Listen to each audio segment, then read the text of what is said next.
you steal that pen, Scott? I want to play your name tag. Oh, yeah, certainly. Thank you. All right, we're on.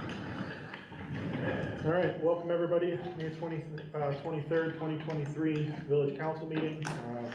President Brad is unable to attend this evening, so as President Pro Tem Poe, I will be filling in for him. Call to order, please.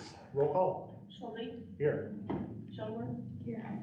Stanfield, absent. Walter, here. Fitchett, absent. Quorum. We have a quorum. Everyone please stand for the pledge.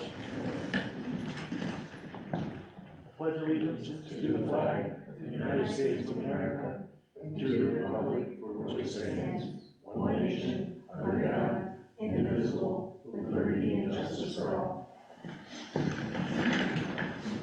Okay, approval of the agenda. Anybody? I'll make Make a a motion motion? to approve the agenda. Thank you. Do I hear a second? Second. Seconded by, Walter.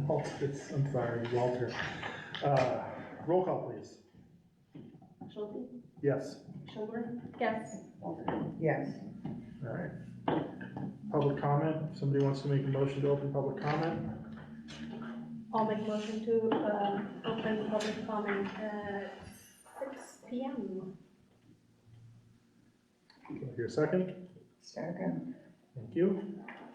All right, public comment. Does anybody here have anything to speak on other than what's on the agenda today? I'm hearing no. Recommend the council that we close the public comment at 6:03.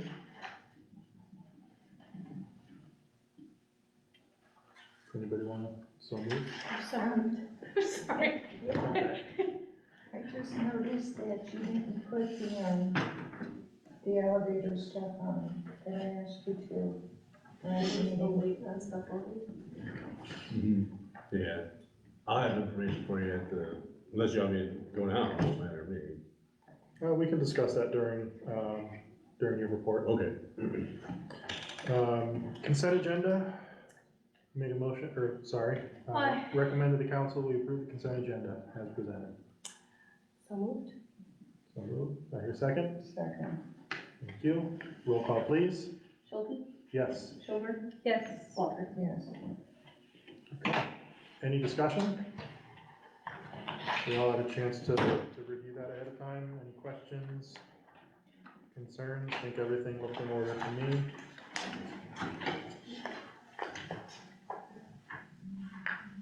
Hearing no. Motion passed. Reports. Police report.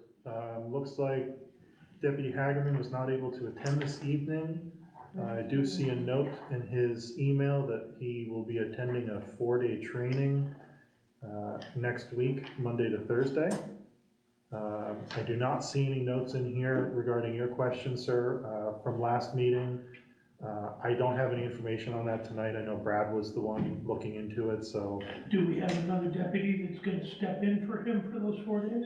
This is the first that I'm aware of this, so Okay. I don't know, but Well, I'll ask the according question. to the amendment to the contract, Mhm. there is supposed to be.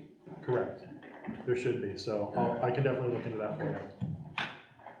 However, I have seen him cruise the neighborhood a couple of times this week so far. For sure. I've seen it as well. Assuming there's no other questions there, DPW report. I do not, there is one? There isn't one. There's not one, okay, and Shane's not here, so clerk treasurer report. Community picnic, wrapping up on some details and organizing what people will place. We are getting the food from Aldi. From Aldi, you said? Yeah. Fantastic. Organization, we're going through boxes still, getting those filed and get things rotated for current fiscal year. The copier, we will be receiving the equipment, well, they will be receiving the equipment this week and we will have it put in by the 30th. And the old one will be recycled. Utility bills, enforcing our non-payment, unfulfilled payment plans. We've been pretty successful. Card machine, working through bugs and got everything straightened out. Excellent. Glad we were able to move fast on that copier and hopefully it actually gets in on time. Yeah, this other one, we're lucky we had packets today. Right. Any questions for our clerk treasurer? Hearing not, WDDA report. Josh Rocky, do you have anything to enlighten us with? We moved on to another testing of the Ford building that we are having to pay for. That they had some signs of some water to airborne contaminants that they wanted to check to make sure it's not coming in the building. They're gonna start working on that, because if it is, then we have to put in, if we buy the building, we're gonna have to put in a very expensive, like, air filtration system to mitigate that. Would that be like contaminants like leaching out of soils in the basement? Leaching out of the water table is what they said, Interesting. but the area that they did the testing that they think it was coming from was the same area that, Jim's K&J's wells, they just put whatever they put in to treat. So my thought is, I think that was what, they did that the day before, and then all of a sudden that red tagged on their testing. Sure. So it makes me wonder if that's what caused it, but we decided better be safe than sorry and just have it tested. As you guys probably noticed, they started working on the, parking lot next to the post office, and they're excavating all the bad soil out of there, and then they will, once they are good with getting all the nasty stuff out, they will put good fill in, and then they'll start working on the parking lot. What was in there at one point? Was there a building? There's a gas station there. A gas station? Yeah, there's 4 tanks that remain that we had removed.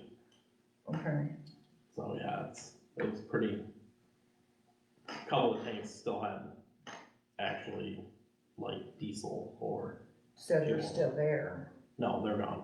They are gone? Yeah, we paid to have them removed. We actually got a grant, I was able to secure us a grant to actually pay for it all.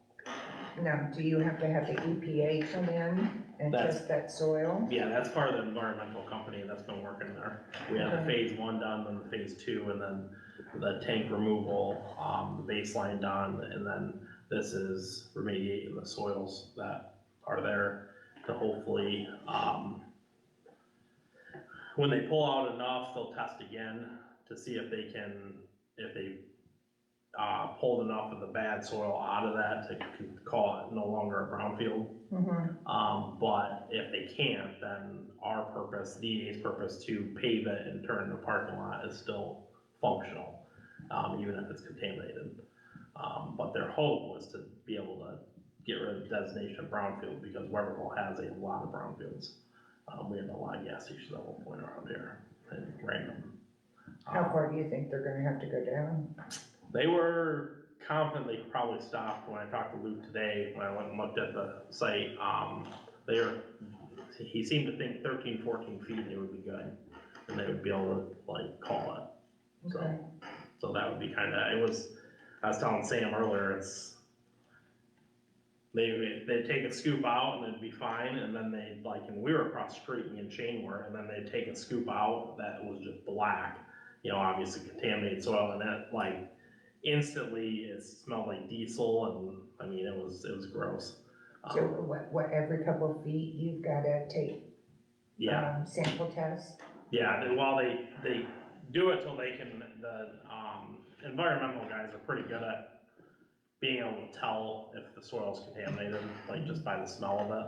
So they basically dig down until they get to something that doesn't look like it has That contamination in doesn't it. smell anymore. Right, yeah, and then they'll do their testing, and then, I think, like I said, I think Luke was saying that he basically, 13, 14 feet is about as much as they wanted to dig, because otherwise you're gonna start, having issues with the water table and all sorts of other things down there, so. Okay, and there's gonna be, when they start getting deeper, there's gonna be some type of barrier up?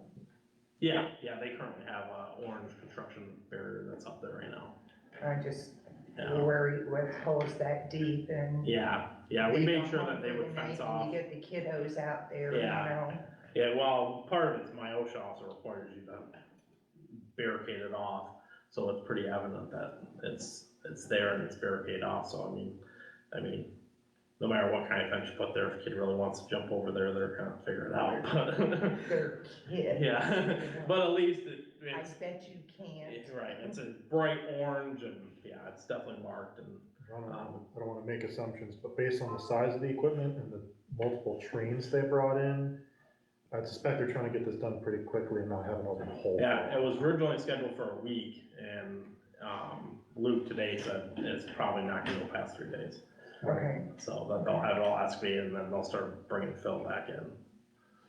There is a concrete basement on that property though, Yeah. did they uncover it? They haven't, yeah. Okay. Yeah, they've got, that's gonna be, I think, part of their last part, cause that's kind of around the property line, so they're gonna have to mitigate that, which I was gonna talk to you about, cause we need to get the property owner to the north there, wants stakes put down where the property line is. Okay. So we need to get that done, which we're gonna need anyway, once we start doing the fence around it. Cause we're gonna actually fence off that property, that guy's property right there, we're actually gonna fence off just cause there's gonna be cars parked there and, I mean, that's just kind of a nice thing to do, you don't want headlights lighting up his backyard every time someone pulled in there. But yeah, that's pretty much it for the, yeah. Cool. Any news on the billboard? I have no idea. I reach out to them and they say, yep, we'll send you some proofs, and then I don't hear anything, so I will follow up on, I'll actually call Marty, tomorrow about that, and actually get him to have that done. Yeah, it's long overdue to be updated. Appreciate that if that was updated. Yeah, we were trying to, I was brainstorming with her too, is like, cause last time we put, dine, I think, shop, dine, relax on there, and a lot of people had issues with that. So kind of trying to figure out what the slogan will be for it. Right. So, I mean, even just said welcome to Webberville, that's kind of what I told them, like, you have said welcome to Webberville and had a, 1 mile that way. Right. I mean, the whole point is try to capture people off 52 to turn right instead of left, so that they know there's a town that's like right there. Right, that'd be really, really helpful. Okay, thanks, Josh. Building zoning report, I don't see anything in this evening's packet. There Okay. sure was, it only do it once a month, Gotcha. and it's gonna be a lot when it comes. Okay. Nisa report? I wasn't actually at the last meeting, Lana stepped in for me, so don't really know what happened there. But, have you guys heard anything from your attorney yet? Yeah, he has a final copy and I signed it. So it's getting sent to whoever, And probably be you know, their lawyer, I'm assuming? I'm not sure. Okay. I mean, I signed it and then Gormley said he wanted me to send it out, I guess now, so I'll probably obviously do the director and Dorothy and, I don't know, I got quite a few email addresses, so I'll just blanket everyone. That way at least they have it. Thank you, I'll be very happy. Yeah, well, hopefully so. All right, thank you. Attorney report, Mr. Scott Gould. Yeah, so, Otis Elevator, I called them, left a voicemail stating that, we're rather displeased with the service, that we're looking for, at the very least, a credit, if not, severing the contract because of their performance. I got a phone call right back saying, sorry, we're gonna get people over there. We're willing to give you guys a 6-month credit, which works out to be about $350. Contractually, it's $55 a month. So 6 times 55, gets you right around $350, somewhere in there. And with the assurance that it wouldn't happen anymore going into the future. Have they been here? What's that? They have not been here. When did you call them? Well, I'd spoken today. Oh, today. Yeah, Okay. but they're talking about their quarterlies. They're talking about being here on their quarterlies. So they were. That credit would effectively get us 2 more services out of. Mhm. Okay. And here's the discrepancy. I didn't tell this to Otis, but Otis sent me their service log, which effectively just showed that there was somebody here July of last year and somebody was here November of last year. There was no one here from January to July on their service record. But in the records that Jessica showed me, there is somebody came here from Otis, or somebody came from Otis to here and looked at the hydraulic levels and noticed that the hydraulic level was sufficient, and that was in February. So I don't know how much to push on what the credit should be, but they're offering right now 6 months credit to try and smooth this over with the assurance that this won't be a problem going forward. And I said, well, I'll let the council know. I'm not saying yes to that. I'm not saying yes that we won't pursue to sever the contract. I need to talk to the council. So I guess I need some direction from you guys on that, what you have in mind doing. The next piece I have is White Rose. No updates. It's still pending in circuit court as far as the original outdoor storage bid with White Rose. The subsequent tickets, which have also been kind of wrapped up and appealed in the same matter, for lack of a better explanation. That is pending as well. Everything's hanging on the circuit court decision. I'm almost certain of it. And there's no timeline in front of me that I know of, and there's nothing that really obligates the court to opine anything early. So the only other option I have is to just push the court and demand a hearing date or something. At this point, I've never seen one take this long, so no new movement on that as far as that goes. The next matter I wanted to address was the personnel manual. I provided, I think, all the amendments as the council discussed last meeting. The only thing I did not fill out was the amendment page, which is the first page. It's actually not numbered as a page, but it's just the personnel manual amendments and where it has the dates of where these things have been updated. I suspect if you guys vote to approve this personnel manual today, I can go back through and punch in the resolution number.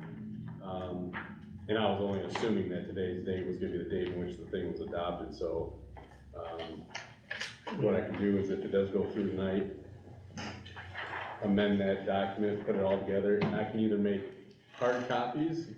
We got a printer in town that we can use, or I can just send you the digital copy and you guys can print it, or if you have a local printer, whatever makes life easier, just let me know what you want to do. I'll use the new copy. Can't say we'll put that new one to the test. Okay, perfect. When is that gonna happen? Tuesday. Next Tuesday? Okay, good. All right. The next thing is Tech Drive. Just an update as to what I was doing. I got an email, I think from Jessica and maybe from Gormley, talking about Tech Drive is gonna be deeded from the DDA to the village, and then the village has to effectively, by resolution, dedicate that street to the public, for public use, in order to be able to take on, what was it, Act 51? Act 51 money. Yeah. Right. Those monies. Right. We've got the resolution, I think, drafted, ready to go. We just gotta sequentially make sure that we don't get ahead of ourselves. So is it right that the deed has to be conveyed yet from the DDA to the village? Right, yeah. So is Okay. that all of Tech Drive, including the extension? That's just the extension. Just the extension, I'm sorry. Yeah, and we'll have to see how that's, because obviously it would either have to be surveyed or, I mean, how, do we have a legal description for the actual road? I'm sure we do, but if for some reason we don't, it wouldn't take but a minute to generate it, so. Okay. Yeah, Gormley provided me a legal description. Now, I usually feel pretty comfortable in legal descriptions, but there was a few terms in there that I didn't recognize, so I can show you what I got. Okay.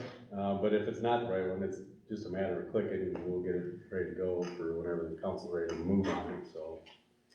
And then the last piece, this happened with another, with the city of Owasso. Small cell wireless services, they're putting up, they being Verizon and the like, are putting up small cell towers all around the state of Michigan, and effectively, if the village or the city really cannot say no to these folks, as long as they're putting these small cells in the right of ways. And they, by law, have also boxed in how much a village or city can charge for these cell towers, and it's $300 for anything in a right of way, 40 feet or less. And the reason I bring all this up to you is just for the fact that through my digging and trying to figure out what was going on with small cells for the state of Wausau, I ran across this lobbying group called Protect, and effectively they lobby in Lansing to try and preserve local municipality rights and trying to get more control over their right-of-ways, because right now, you could definitely see when you look at the law that the big guys, the Verizons and the like, went through, lobbied, and got pretty much everything they wanted.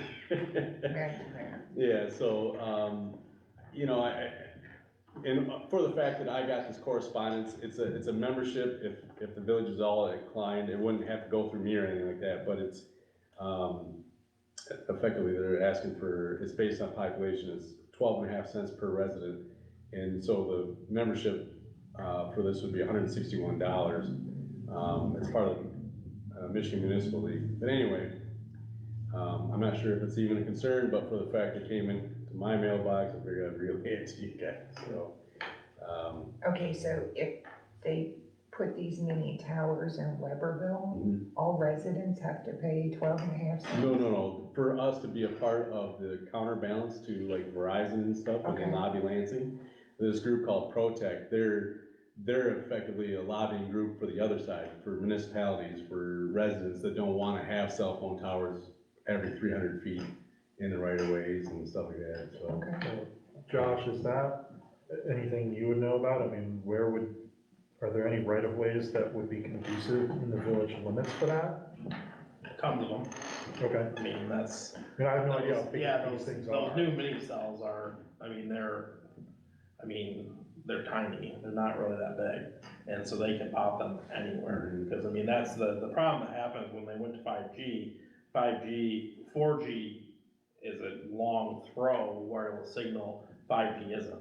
So 5G can't go very far, so they're having to pop these up everywhere they can get to get better the signal. And so I know a lot more about them because I actually looked at possibly putting one on top of my building at one point, because they were gonna pay a pretty penny to do that. But then it got to the point where there's too much, like he said, they have a lot of power, so once they have access to that, like you have basically no control over them. They So can do these whatever would they be want. in residential areas, I mean, Yeah. Chestnut. Yeah, They they're probably not run gonna, them down Chestnut? Well, what they do is, what they're supposed to do anyway, is they're supposed to co-locate. So anytime you see existing poles, Mhm. they're supposed to review those poles to see whether or not, because the equipment's really not that cumbersome. I mean, it's pretty. yeah, it's a small box. And oftentimes you don't even notice it if it's an existing pole. But where you get a little bit, it looks like some pushback is consumers apparently has this type of pole that they don't like this small cell service stuff either being above the power lines or below. There's something going on where consumers will get skittish on some poles. So, but to your question, in theory, they could, as long as they could validate why they couldn't co-locate on an existing pole, they could drive in a pole in this village right of way, really you really would have no say. I mean, you just be like, oh, okay. Well, I think my corner's kind of safe, Yeah. because I've got 3 transformers right there. Yeah, well, yeah, I don't know, the transfer, there's something to do with consumers and their power poles, that there's a certain type of power pole that they don't like the co-location. Yeah, just the electromagnetic interference, that's the solid thing. Yeah, we do have that. Hurt both of them. Yeah, I mean, I would be surprised if Webberville ever saw really any, because our cell tower that we have that serves most of town, I mean, you get pretty good signal all the way through town. There's a couple spots, but I mean, we're a smaller area. Where they're really trying to hammer those in is basically like very urban, densely populated areas. Because obviously, yeah, the issues with, you get a bunch of people around, and then also there's all sorts of just tanks.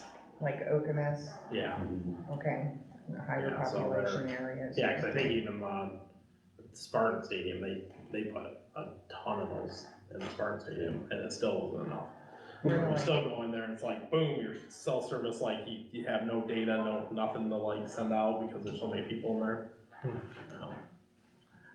But yeah, I mean, it would be, I mean, getting on the other side of the lobby, and I mean, I don't really know if that would. Yeah, I mean, only for the fact that it came to me, I'm just relaying the message. I mean, I just want to make you aware of it. How big of a concern, I'm not sure, but. Yeah, I mean, you said that at 12 something cents a resident, $100. Yeah, $161 for the year. $161, I don't see that really being a large contributing factor to the good guy lobbyists. No, and I think the money obviously is to try and do something, but probably where they gain the most traction is they can say, our membership includes, you know, the Right. political side of it, like, hey, you know, the money is more or less like, all right, thanks. But That'd be the only thing I would suggest, is if they help fight, if you do have an issue, that would be more conducive than lobbying. I mean, yeah, I don't think like you said, the 12.5 cents per resident, $160 is really gonna stop like Verizon from doing something that they Yeah. wanna do. I mean, that's kind of the same thing I tell everyone with most municipalities when it comes to like solar farms and all that stuff. It's like, you can write all the ordinances you want, but their lawyers are a lot more expensive and they have a lot more of them. So if they really wanna do something, there's really nothing you can unfortunately do about it. They'll just railroad your tie up in court till you stop bleeding attorney fees. Right. so, Yeah, I mean, my opinion is, I don't really know enough about it to have a strong opinion one way or Yeah, yeah. the other. I mean, it seems like, you know, $160 is not a ton of money, but at the same time, if it's money we don't need to spend, then, you know, I kind of agree with Josh. I think Webberville's kind of, I don't want to say isolated from those concerns, but we're probably pretty far down the list in terms of, Popping them everywhere. right? yeah, and it was not, I mean, I'm not soliciting for these guys in any fashion. No, I'm no, just I really. appreciate you bringing it to us, though. So, that's all. It's a good discussion. It's not something that I would have considered or known about prior to that, so. But unless anyone has any questions of the things I touched on, that's pretty much everything I have for tonight. Okay, I did have a couple of questions, so, the Otis contract. Yep. What is our obligation in terms of terminating that? Is it a 30-day notice or? Well, the contract is a little bit tighter than that because it rolls every 5 years. And last time it rolled, I think, was February of last year. So technically, we're in year 1 of 5 going forward. And the termination rights say something between, you gotta give 90 days, but not more than 120 days notice prior to the expiration of the contract. But for the fact that it is well documented that they have not been performing would be our angle out of it. You know, that's how, if you guys say, you know what, Otis, we don't even want to chance it again, that would be my argument back to Otis saying, hey, look, we're not gonna negotiate, we want out of this, we can't rely on you because you, through your own records, show that you haven't been here. That would be grounds to terminate the contract. Otherwise, we're sitting on it for another 4 years. And I think part of that thing though is from what Brad originally said, is Otis was the one that kept saying that, oh, that elevator can't be fixed. It's obsolete, it's never gonna be fixed, you're gonna have to put a elevator tower, and correct me if I'm wrong, but you found someone that said that's not the case, it can be That's fixed. not true. Right, so I You think, yes, it was old, yeah, and Otis is, apparently the last 5 years,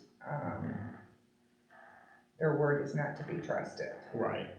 Yeah, cause I mean, I think their biggest was, from what I took from Now, their whether meetings. they don't have enough help, Yeah. technicians to come out, Yeah. that's not the point. The point is we have a contract with Yeah. them, and they're in violation of the contract. Mm-hmm. They know it, we know it.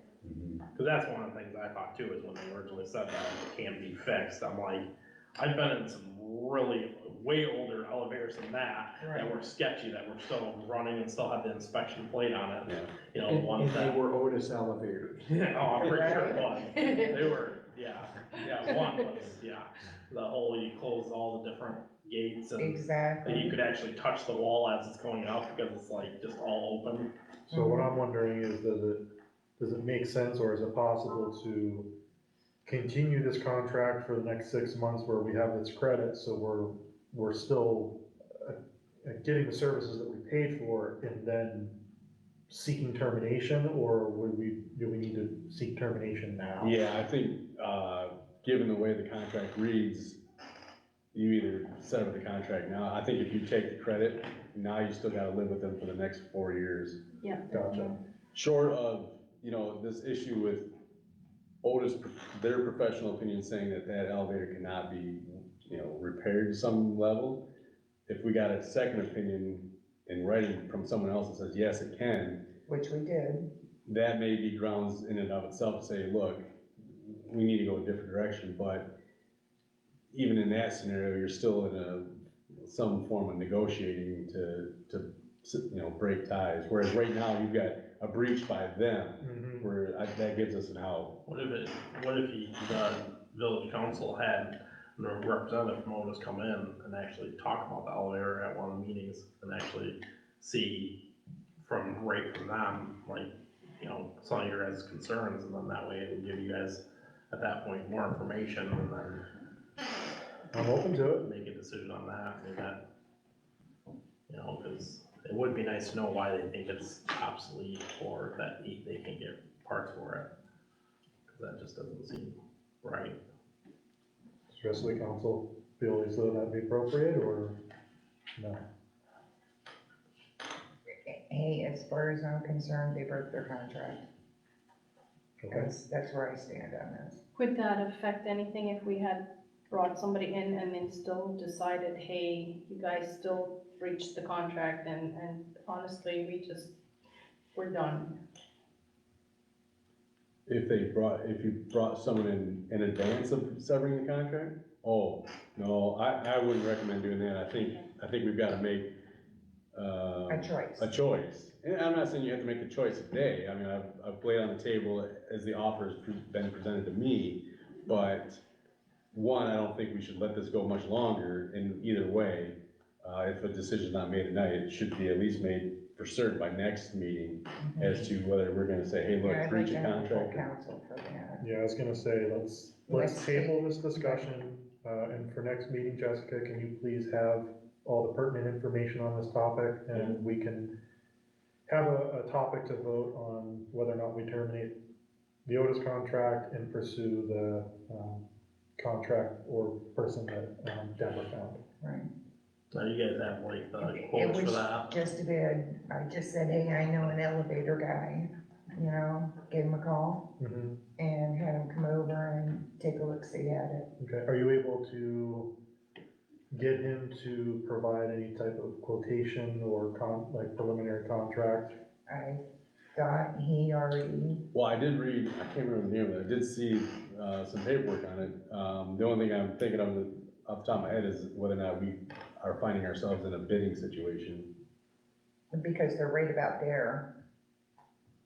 Well, I'm saying, I don't know how many people service elevators in the area. I don't know. Well, I guess my concern is I don't wanna go through next meeting, the process to terminate this contract with Otis and then be SOL and with no contingency plan of continuing service with anybody.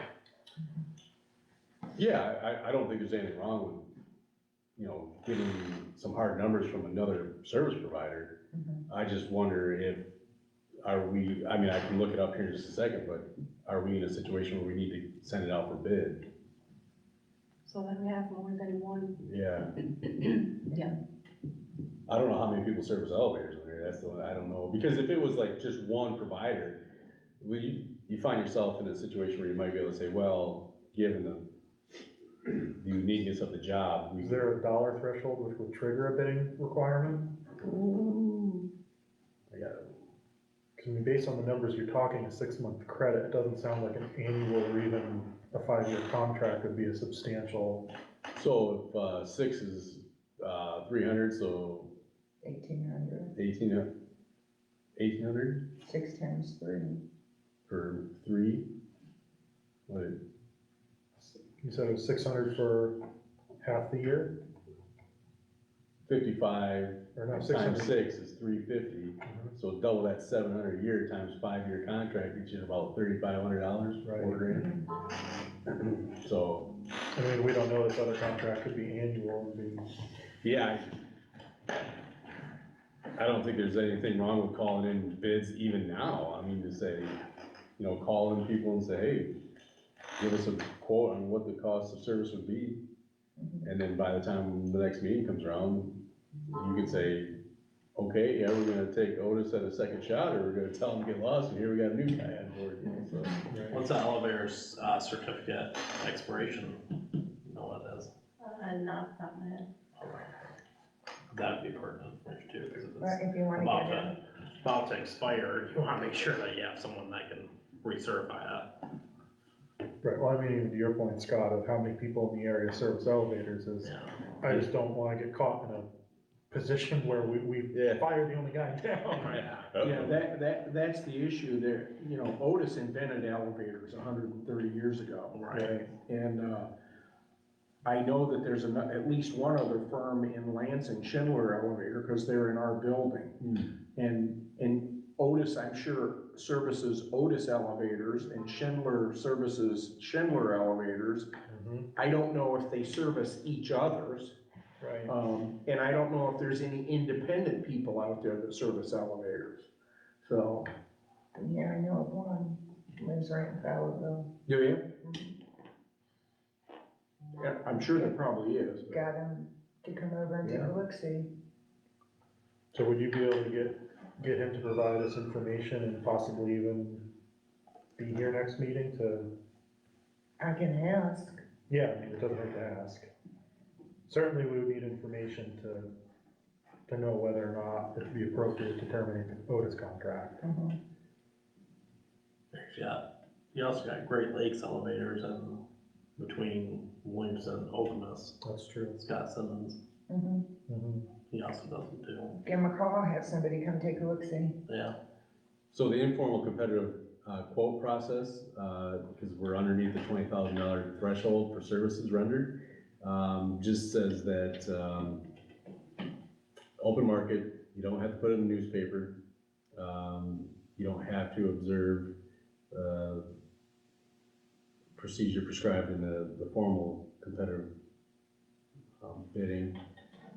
But as a suggestion, the ordinance says all open market purchases shall, whenever possible, be based on at least 3 competitive quotes and shall be awarded on the basis of the quote most advantageous to the village. Okay. So, it's a suggestion. Right. Well, I mean, it's at least worth calling. Yeah, I know you just said it, but Great Lakes. Great Lakes, thank you. That at least gives us 2, and we can search for a third, and hopefully in the next 2 weeks, we can get at least two bids on this. No, never hurts to have more bids and more information, because sometimes people have more information on something or happen to know the exact elevator and tells you a little quirk or a little fix or something. Okay. I will take that as an action item to call Great Lakes unless somebody else wants to do it. No problem. Okay. Excellent. And then on the tech drive issue, you said that there was monies involved with that. I assume that's any future monies, there's not anything pending. Yeah, so Act 51? It's Act 51. Public Act 51 is the act in Michigan that governs the dissemination of monies for road maintenance purposes. And the village receives Act 51 monies from the state, and the amount of money is dependent on the length of roadway you have. Gotcha. So the DDA transferring, I don't know, is it a quick claim or a warranty deed? I don't know which way, I'm assuming it's gonna be by way of warranty deed, but I don't know that. for certain. Regardless of however the conveyance is, once the village obtains ownership of that right of way, then they can update the Act 51 map in Lansing to lengthen the amount of roadway that the village has. And then what that does is it allows an additional funding then to come into the village because of that added length. So, Okay. Perfect, that makes total sense then. Is there action required on the village part, like to accept this deed transfer? Effectively, the proposed resolution that I've put together, that's what you're doing. Okay, and that's not in here It's tonight? not in here tonight. Okay, so that's, I don't think it is. Okay, I was just saying, I didn't see it in my copy. so that would be in next meeting's packet to vote on. I believe so, provided that the DDA gets that deed from them to the village. Okay. And then, Which will probably be 2 meetings for you guys, because obviously we won't be able to do it until we meet, because we'll obviously have to, I'll have to get board approval for me to sign the deed. Gotcha. So, which that's just arbitrary, Mhm. but yeah, that's how it works, and then you guys dedicate it for the public use, and then that way people can use it. Perfect. So part of that is because we were selling we call it the Spearhead piece of property that had all the dirt on it. Has there been any movement on that? Yeah, we're finally, I think, gonna close in June, Oh. end of June, and part of that is that road has to be dedicated, otherwise the title company wants us to do an easement over that property for them to have access to basically their driveway that property would have. Yeah. So it just, having you guys just take it and dedicate it for public use just gets away from all that easement and jumping. Excellent. Any other questions for our attorney? Hearing no. Engineer report, Mr. Alan Boyer. well, regarding Tech Drive that was just discussed, Scott, if you can email me that legal description, I can check it, but I'm almost sure we prepared one, and that may be what John provided you with. So Okay. I can take a look at that. And then, Josh, regarding the property line for Summit Street, I think we surveyed that, so it's already, the irons are set in the ground. Yeah, he took a metal detector out there, I guess, and tried to find them. Okay. Couldn't find them. Well, I will check on that, and we can get stakes set, so that, Yeah, 'cause that's what I assumed you guys would have done, that's what I told him, like, there's gotta be probably iron in there. Yeah. Cause they surveyed that. but there's enough other junk out there that you may find all kinds of things, That's so. true. So for the council, obviously, the Main Street construction starts after Memorial Day. That's Main Street from Grand River up to Beach Street, the first 2 blocks. And everything is on schedule. As far as I understand it, I had an email today from the contractor. They are asking us to stake out the removals and the water main and storm drain construction. And, so as I understand it, they are starting probably the first week of June. Perfect. So, and then the other thing that I handed out this evening is, the information related to this application that we are putting, or applications that we are putting together for this MDOT, what's called Category B funding. A month and a half or so ago, I was here and talked to you about the fact that MDOT is offering some grant funding to small communities for preventative road maintenance. And I came in and met with Jessica and met with, is it Caitlin from Plant Moran? Yeah. Regarding budgeting. And so I also talked to Shane regarding places where there could be consideration for this. Obviously, the big place, and we've had this discussion with the DDA, is the business park. The streets need some help. And that's frankly the only place that, after discussions with everybody, came up. So what I have done is, the Category B funding, the deadline for submittal is June 15th. You are allowed to submit 2 applications. And so what I've done is I've put together the draft of 2 applications at this point in your packet. So there's a draft of one for, and I apologize, it should say the Highview Drive instead of Highview Drain. And then what I did is I basically split the business park into 2 applications, one for Highview Drive and the other one for Tech Drive and for Mason Court. And it's obviously the portion of Tech Drive that's the old part, not the new extension. all totaled at this point, the estimate comes to, I think, $640,000. By doing it with 2 applications, we could get, and let me add that the funding is up to $250,000 in grant funds for each application, and there is a requirement of a 50% match. And that's part of what I was discussing with Jessica and Plant Moran, because obviously that plays into some long-term budgeting, which typically doesn't get done at the municipal level, but I wanted people to think about that. So I still have some homework to do regarding the cost estimate.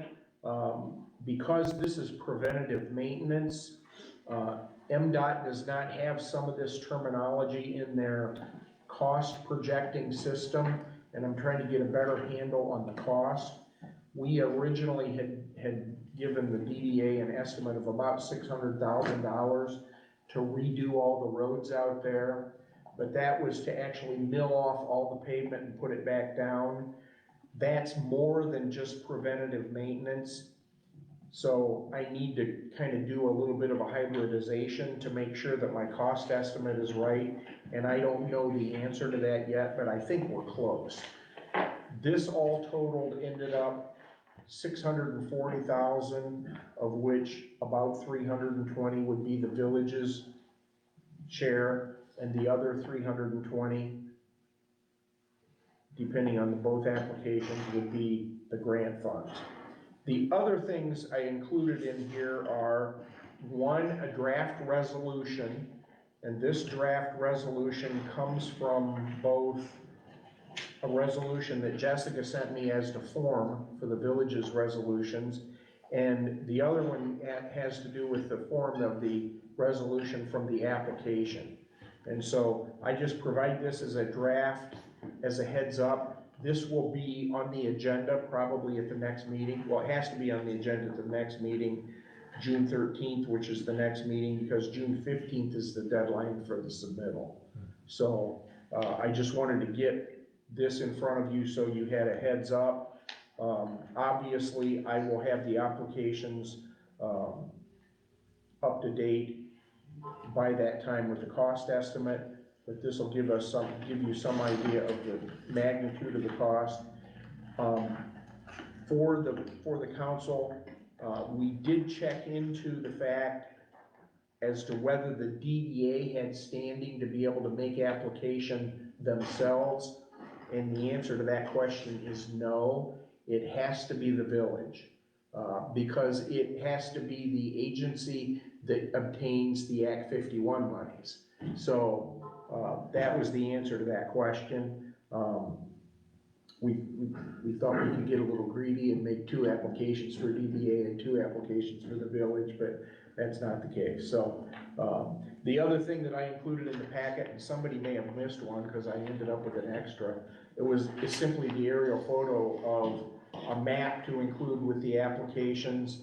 And I am going to go out and actually physically make some photographs of the condition of the pavement out there to include with that, because obviously it is in bad shape. So that's all I had. I just wanted to provide you with some heads up as to what would be coming in the agenda in a few weeks here, and let you know where we stood with Main Street. So Awesome. So 2 different applications. yes. Is this for 2 different years? No, these are, and that's a good point. I'm glad you brought that up. When we had the discussion, Jessica and I and Caitlin, the application is set up so that you apply for either 2024 or 2025. You can't mix and match.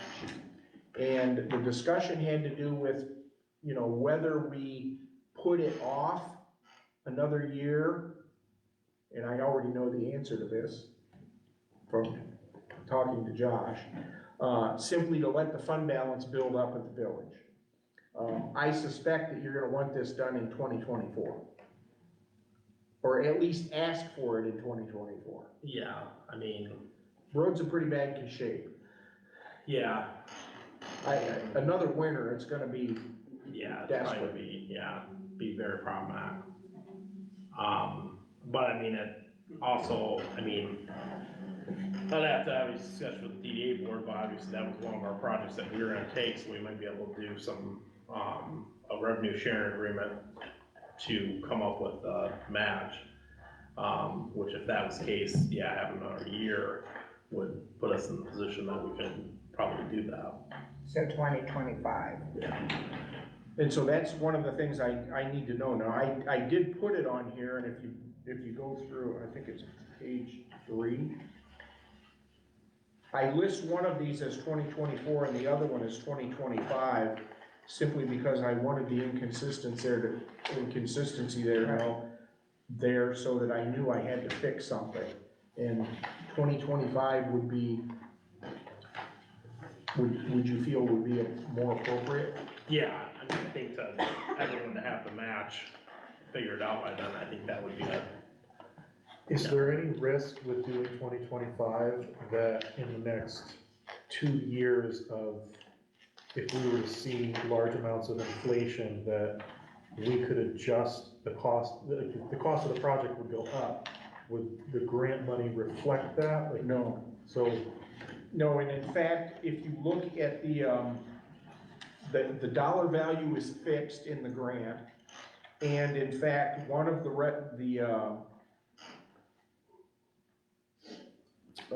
let's see, the first be it further resolved that in the resolution specifically says that the village attests to the existence of and commits to providing $320,000, and I highlighted that because I don't know that that's the correct number yet, toward the construction cost and all costs for design, permit fees, administrative costs, and cost overruns. So I think they're anticipating that the cost will change, but the dollar amount's fixed. So, I mean, certainly we know with inflation and the escalation of costs that they will likely be higher in 2025 than they are in 2024. will be higher in 24 than Now. today. Yes. I mean, that would be cause enough for me to want to push for 24 is, 25 gives us more time to come up with match, both from the DDA and the general fund in the village, but at the same time, that may be overpowered by any inflation incurred in the next 2 years. Right. Yeah, I mean, that's kind of a little bit of a double-edged sword on it, because it's like, because that's the only way I'm thinking of it is obviously, because I know the DDA's budget, and I know how much money we have, that we can flex around for something like that. Right.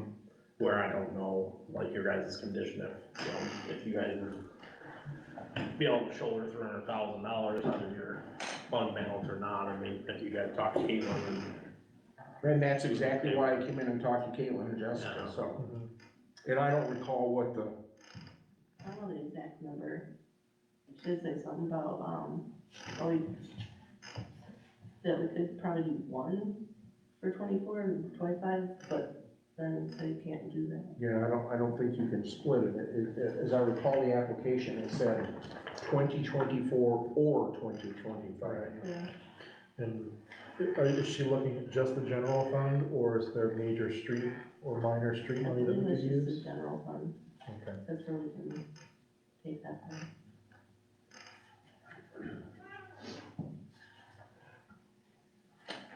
And that's exactly why I came in to talk to both Jessica and Caitlin, because,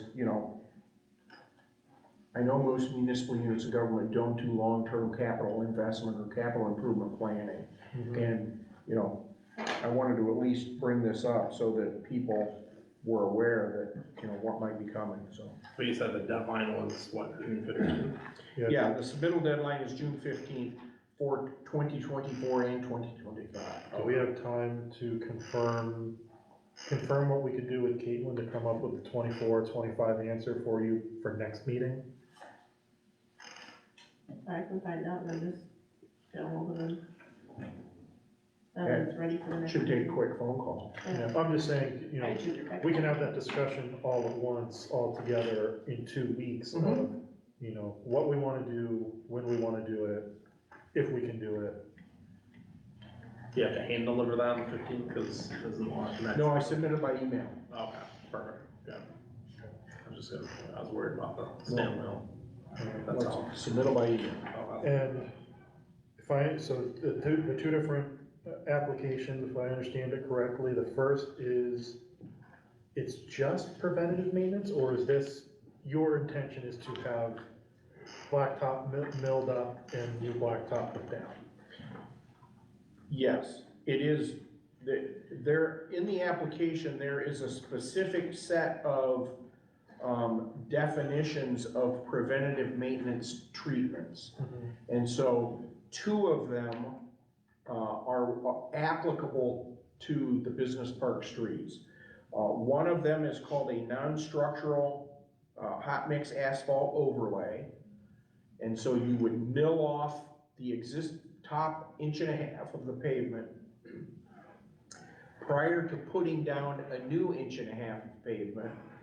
We would go in with the second treatment, which is called a Category B membrane. And it basically is an asphalt emulsion with a membrane that goes down on the milled surface, and it creates a water barrier so that water doesn't filter down through the road and then cause frost heave. And it also prevents reflective cracking from coming through. And once that's down, then the new asphalt goes on top. So the roads would look brand new, but the base underneath would be stabilized so that and the intent would be that you get about a 5 to 7 year design life out of that treatment. So it prevents you having to go back in and completely rebuild the road. It extends the life for another 7 years or so. And that's what this Category B funding is intended to do. It's not intended to rebuild the roads. Gotcha. Okay, so the application that has the cost of construction at $400,000, that would be for doing the portion of Tech Drive, or the portion of Highview from M52 to Tech Drive. Correct. And then the other application would be from the intersection of Tech Drive and Highview. That would be Tech Drive, which is down in front of the QBS or whatever the Yep. marijuana, and then it would be also Mason Court. Oh, and Mason Court. And Mason Not Court. making a connection from Tech Drive to Mason Court. No, it's not making a new connection, it's just Gotcha. the existing pavement that's out there that's Mason Court. So it would be everything. Yeah, Gotcha. Yeah. Okay. That makes more sense now. yeah, sorry, I should have explained that more. No, it's all right. Okay. Thank you for that, Alan. No Jessica, will you please get with Caitlin, and have that information ready for our next meeting? Thank you. And if you can let me know that ahead of time, Jessica, then I can try Yes, to sir. have all this ready to go. When is the first 2 blocks of Main Street scheduled to be finished? Substantial completion is Labor Day. Now, that likely will be maybe the first layer of paving, but we're trying to have it hard surfaced before the opening of school. So it's basically open. Basically open, yes. I mean, it's not gonna have the finished course of asphalt and be striped, but it'll be travelable. Yeah. Okay, are we still on board for milling the rest of Main Street out to Pardee and capping that at the same time? We have had a discussion with, the contractor that is going to be doing the water main work on Apple Lane. Now, part of that discussion has to do with the fact that he's got some paving work to do on Apple Lane, and it's much easier for us to add to his contract to do the rest of Main Street up to Pardee Road than it is to add it to an MDOT contract. There's an MDOT contract for the first 2 blocks of Main Right, Street. I understand that. So we have had a discussion with him, and we don't exactly know if he wants to start during the rest of the Main Street work. We kind of put him off initially on Apple Lane until the Main Street work is done, just simply to eliminate a lot of confusion, so. Right, but wouldn't that be advantageous to have it done at the same time for materials? It would if we could do it under the MDOT contract, but we don't wanna do that. The last thing we wanna do is add to an MDOT contract, because the paperwork is, and the confusion is horrendous. So, since we have this other contract pending for the Apple Lane water main work, and there is going to be paving related to that on Apple Lane, we thought it made much more sense, and the prices seem to be better than the MDOT work for Main How Street. receptive is that contractor to that? Jason was receptive. It's Jason Sebastian, and he didn't seem to have much of a problem with it, so. Okay. You know, so that's been the thought. Yep, and it's been budgeted for to do it. Yeah. It's a matter of logistics, timing, and. Right.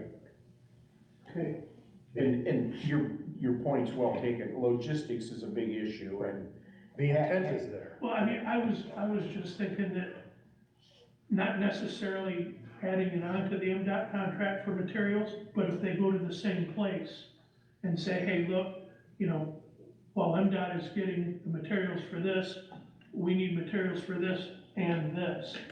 And they might say, well, you know, instead of, you know, however X number of yards we're gonna send out X times 2 number.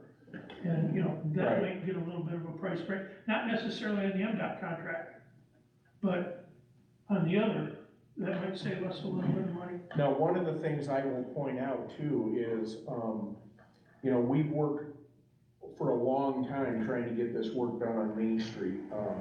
We initially started this with the plans being prepared for MDOT back in 2007, if I recall correctly. And originally, it was the entire reach from Grand River all the way to Pardee Road.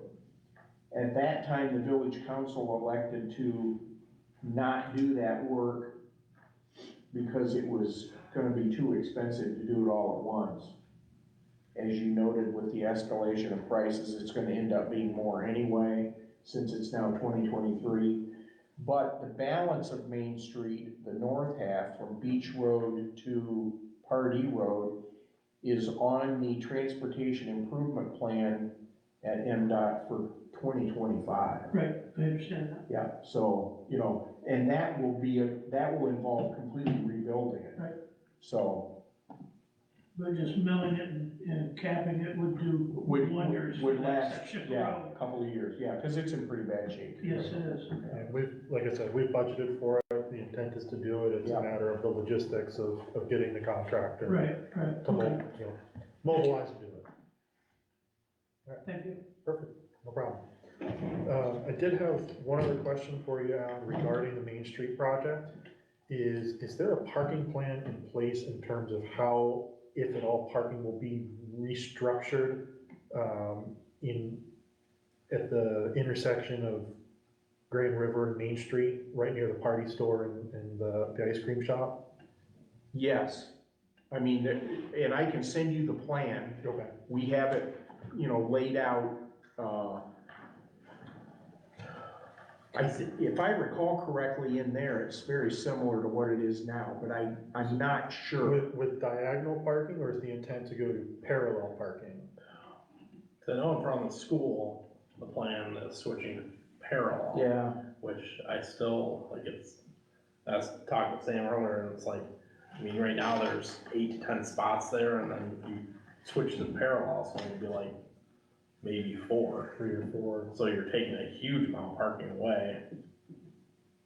let me look at, the plans and I can send them to you. I mean, they're just PDF files. I mean, how hard is something like that to change at this point of the project? It's very difficult. MDOT's already approved the plans, Federal Highway Administration has approved the plans, and the contractor has bid the plans, Okay.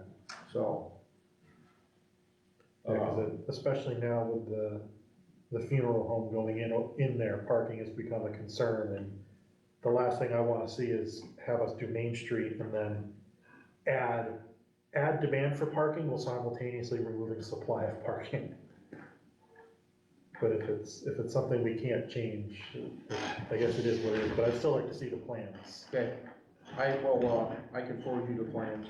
Yeah, Thank you. it's a PDF file, it's pretty. And then do you still have, I keep forgetting to, ask you this, do you still have the plans for them to do that foundation work for the Mr. Wheeler statue? When they tear up that corner? Yes, Okay. yeah, because one of the things we've gotta ask them to do is move that, Yeah, and then, yeah. okay. I just wanna make sure, because it's been a while since we talked about it. I'm like, let's hope that's still on the plate. Mhm. Excellent. Any other questions for Alan Boyer? Hearing no, thank you, Alan, as always, you are more than welcome to stay, but you are not obligated. Gonna go home and have some. All right, thank you very much for that, Alan. Yep. Any advocate reports this evening? Hearing no, so on to new business. Item number 1, approve handbook changes. So everybody's got a copy of this, and Scott had mentioned the changes that he will make to the amendments once this is adopted. Looking through this, it looks like, as Scott mentioned, everything was captured from the last meeting that we had made suggestions to change to. With that said, I recommend to the council that we adopt the handbook changes as presented. So moved. Second. Thank you. Any discussion? Do we want to take a minute to review it one more time, or are we good? We're good. We're All good. right. Roll call, please. Schulte, Yes. Schoenberg, Yes. Walter. Yes. Motion passed. So Scott, you'll put in the resolution numbers? Yes. Thank you. Let's see, item number 2, backdate of sick time. So this is just to backdate the sick time now that we've updated the employee manual for increasing employees' time from 7 to 12 days as discussed. I see no issues doing that, so I recommend to the council that we approve backdating sick time, increasing employees' time from 7 to 12 days as discussed in prior meetings, and so it aligns with the currently adopted personnel manual. So moved. Thank you. Second. Thank you. Roll call, please. Schulte, Yes. Schoenberg, Yes. Walter. Yes. Excellent. On to item number 3, our last item this evening. The TH Eifert main lift station pump repair for $12,980. I wish Shane was here this evening to explain more detail, but I believe this is to repair the main lift station. This is work to be done, not work that has been done already. Is that correct, Jessica? Right, at the last, they had one that they got fixed, and then this one went. So, now they got fixed up, this one. Right. So that's why we have the spare that was waiting to be used. Yeah, that was getting used. Well, this one probably went out because we were relying on it more while the other ones were fixed. Yeah. So that works.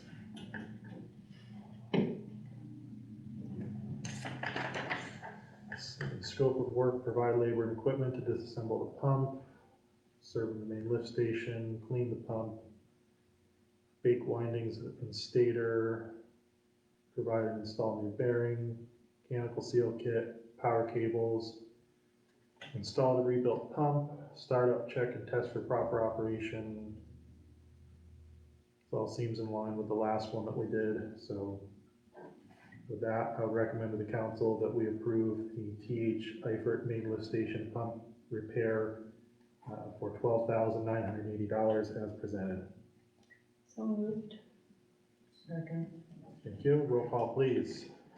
Shelby, Yes. Milburn, Yes. Walters. Yes.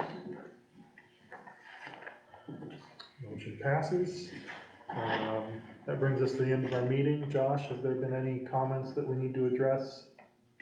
Yeah, the only one was from, Christina, that's from DDA.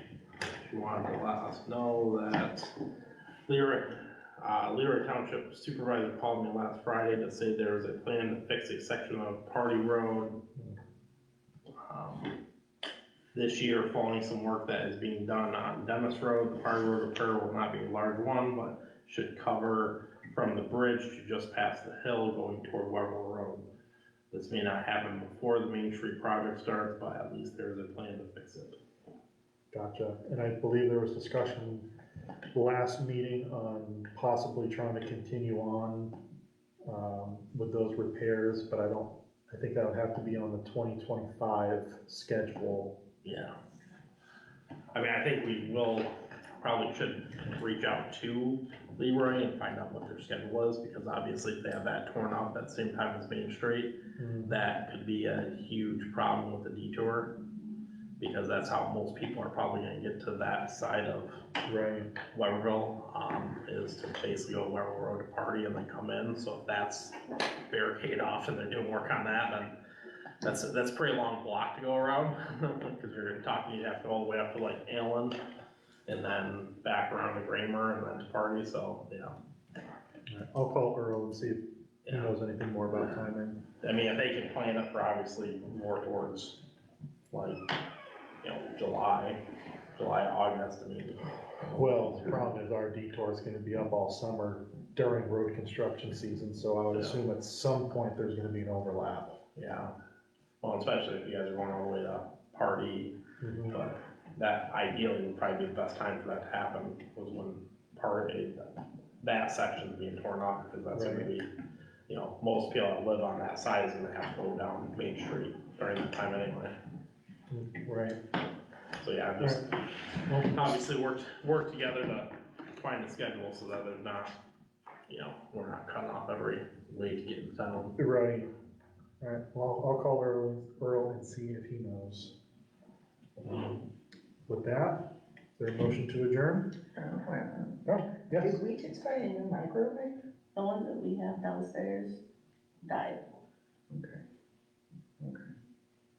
Yeah, cause I'm seeing this here and I'm like, oh, Yeah, it's making weird noises for the last few months, and then it just like, it didn't work no more. I wish you would say something. I think we have like 3 microwaves that work that's just sitting around. really? Good to know. Okay, any other discussion for this evening? No. Motion to adjourn? I make a motion to adjourn at 7:11. All in favor, say aye. All right. Aye, all opposed? All right, thank you everybody for joining us this evening.